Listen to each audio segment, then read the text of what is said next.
ట్విట్టర్లో ఒక అతను ప్రియాంశు అనే అతను ఒక ట్వీట్ పెట్టారు. ఏంటంటే it's 4 AM, what's your excuse, builders are building అని పెట్టాడు. ఇతను డెవలపర్.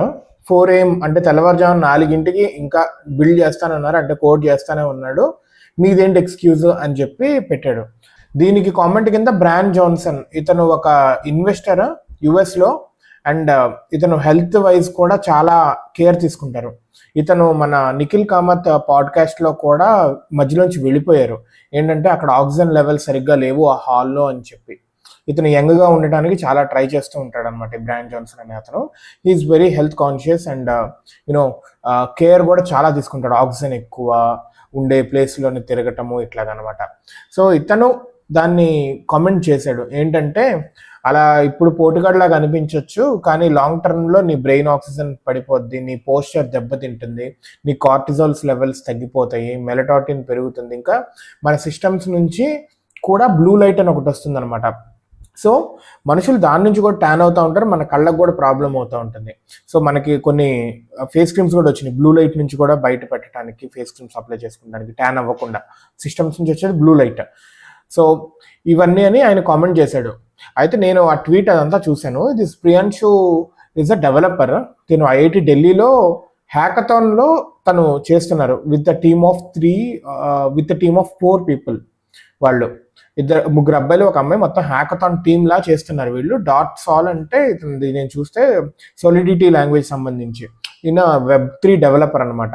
అయితే హ్యాకథాన్స్లో ఆబ్వియస్లీ ఓవర్ నైట్ చేస్తూ ఉంటాము, 2 days 3 days అలా ఉంటుంది. సో ఓవర్ నైటే మనం ఒక అప్లికేషన్ మొత్తాన్ని ఫ్రమ్ స్క్రాచ్ నుంచి డెవలప్ దాకా చేయాలన్నమాట. వీళ్ళు ఆ కాంపిటీషన్లో రన్నర్ అప్ వచ్చినట్టున్నారు. సో Web3 మీద ఉన్నట్టుంది అదంతా, లైక్ యూనో సోలిడిటీ, ఇథీరియం వీటికి సంబంధించి ఉన్నట్టుంది. కాంట్రాక్ట్స్ రాస్తూ ఉంటారు. ఇతను కాంట్రాక్ట్ రైటర్ అని చూసాను ఆ వెబ్ చాట్లో మొత్తం, వాళ్ళ ఫ్రెండ్స్ చాట్ కూడా చూస్తే కనుక. So as a student and వీళ్ళు ఐఐటి ఢిల్లీలో కదా, స్టూడెంట్స్ పరంగా ఈ టైంలో చేయబుద్ధి అవుతుంది, మనం చేస్తూ ఉంటే ఆబ్వియస్లీ కూర్చోబుద్ధి అవుతుంది. నైట్స్ కూడా భోజనాలు తిండి తిప్పలు లేకుండా కూడా కూర్చొని చేస్తూ ఉంటాం మనకు నచ్చితే కనుక, వర్క్ వస్తుంటే కనుక output, and it is progressing towards it. ఎక్కడైనా రాకుండా బ్రేక్ ఉంటే ఆబ్వియస్లీ మనం కూడా ఒక బ్రేక్ తీసుకుంటాం. బ్రేక్ తర్వాత మళ్ళా కొన్ని ఆలోచనలు వస్తాయి. సో మనం చేసిన మిస్టేక్స్ అవన్నీ మనం రెక్టిఫై చేసుకొని చేస్తూ ఉంటాం కదా.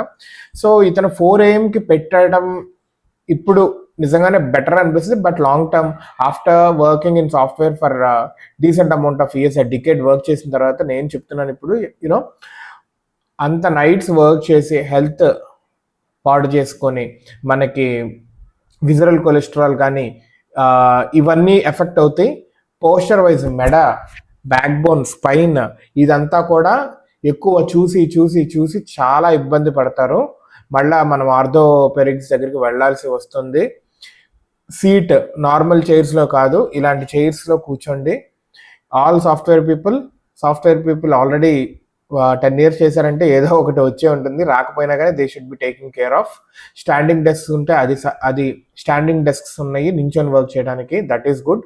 స్టూడెంట్స్ అనేవాళ్ళు చాలా జాగ్రత్తగా ఉండండి. ఇన్ ద కమింగ్ ఇయర్స్ మనకి ఫుడ్ హ్యాబిట్స్ కూడా ఇవి డిఫరెన్స్ ఉండేసరికి, ఫుడ్ హ్యాబిట్స్ కూడా ఇవన్నీ కొంచెం మారేసరికి త్వరగా మంచాన పడుతున్నారు. అందరికంటే ఎక్కువ సాఫ్ట్వేర్ వాళ్ళు, కూర్చొని చేసే డెస్క్ జాబ్స్ వాళ్ళు.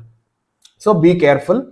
అండ్ ఓవర్ నైట్స్ చేస్తే, మనం 1 or 2 ఓవర్ నైట్స్ చేసామంటే 1-2 వారాలు దెబ్బతింటాయి. మన డే వర్క్ షెడ్యూల్ మొత్తం హెల్త్ వైజ్ లాంగ్ టర్మ్లో దెబ్బతింటుంది. Everyone be careful.